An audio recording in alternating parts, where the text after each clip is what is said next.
Assalamualaikum warahmatullahi wabarakatuh dan salam sejahtera. Kita tidak dikejutkan. Kita hanya menyangka bahawa Perdana Menteri Mahiuddin akan memutuskan untuk membatalkan sidang parlimen. Kita menemui speaker pada hari Khamis. Beliau berdolak dalik seperti biasa dan mengatakan Ketua Pengarah Kesihatan dan akhirnya keputusan Perdana Menteri. Alasannya, kes COVID meningkat. Kes ni dah 17,000 dah berhari-hari dah. Apa yang anda kejutkan? Kita ikut semua peraturan sekatan, ada masa ramai, ada masa kurangkan, semua itu diikuti. Tapi ternyata Perdana Menteri memang tidak mahu mengadakan parlimen.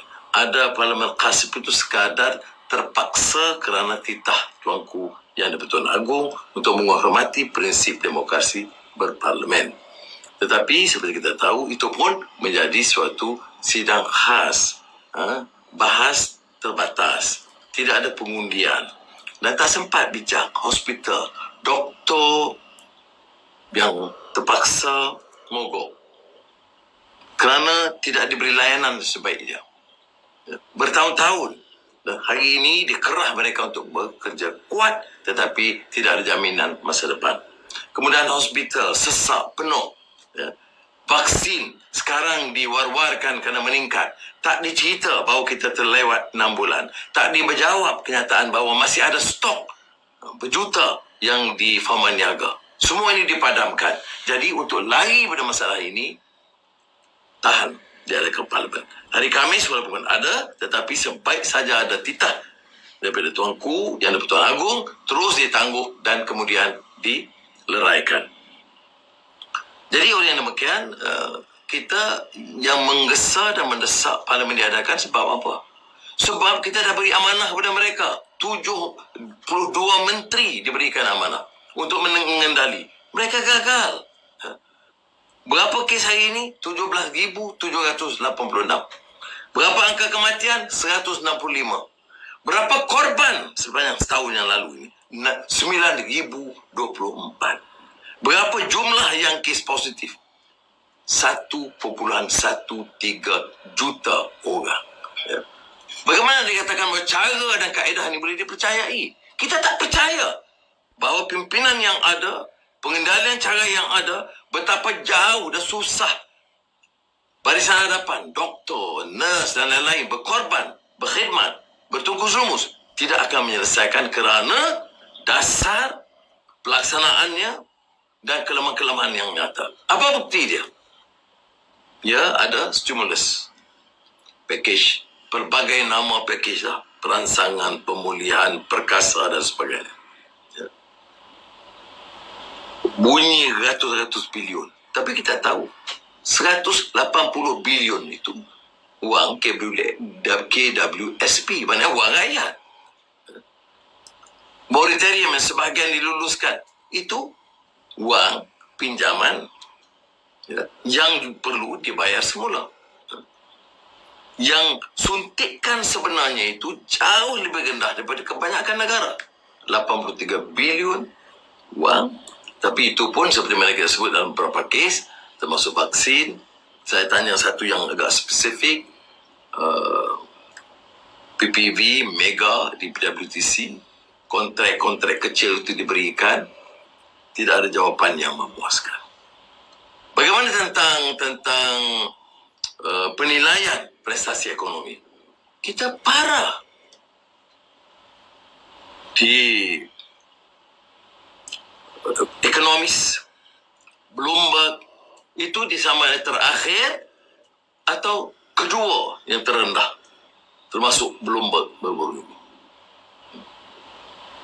Dalam Nikkei, penilaian Nikkei untuk negara-negara, keupayaan negara menangani masalah COVID, kita itu masih tercorot di tingkat yang paling rendah.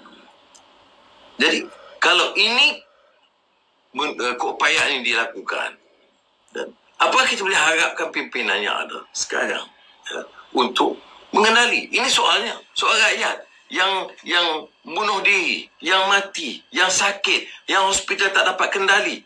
Wang diluluskan puluh-puluh bilion. Tetapi inilah masalah. Yang ditahu, lockdown, PKP, PKPD. Dan kita di antara yang paling keras, paling lama melaksanakan ini. Dia tak kira langsung tentang susah payah orang ini. Kita bercakaplah bagaimanapun, jahatkan, kemudian dia jawab ikut rentak dia. Ini yang menyebabkan anak-anak muda juga turut gelisah.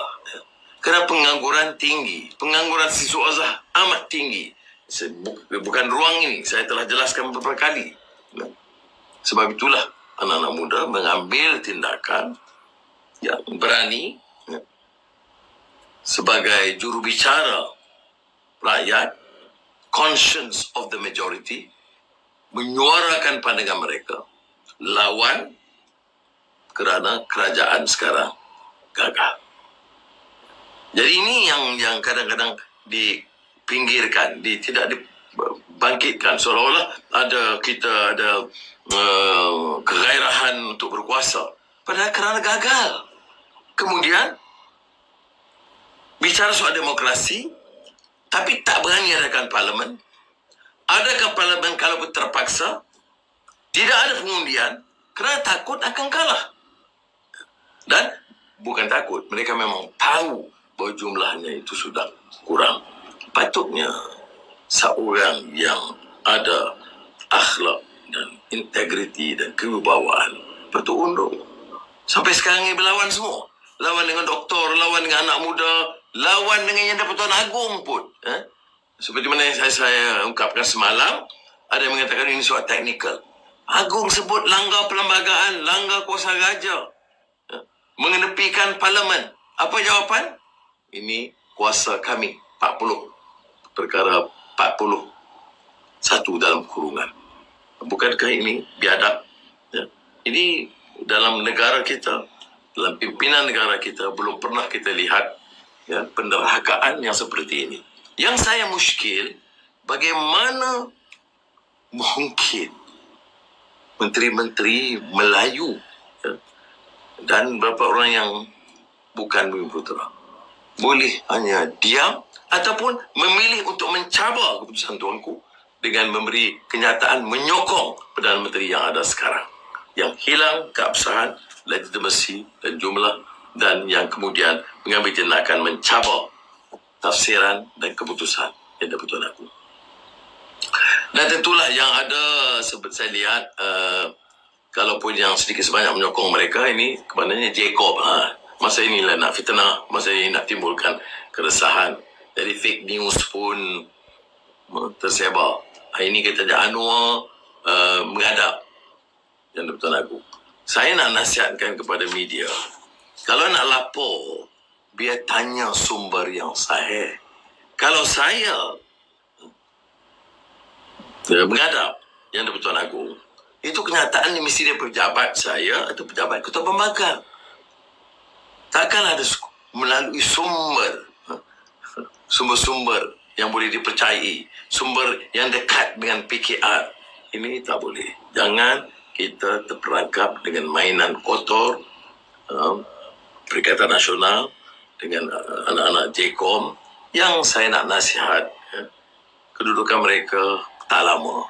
Jadi jangan terlalu takabur, jangan terlalu sombong, istighfar dan lakukan yang sebaiknya. Jangan fitnah dan mengelirukan. Sekali lagi saya ucap terima kasih.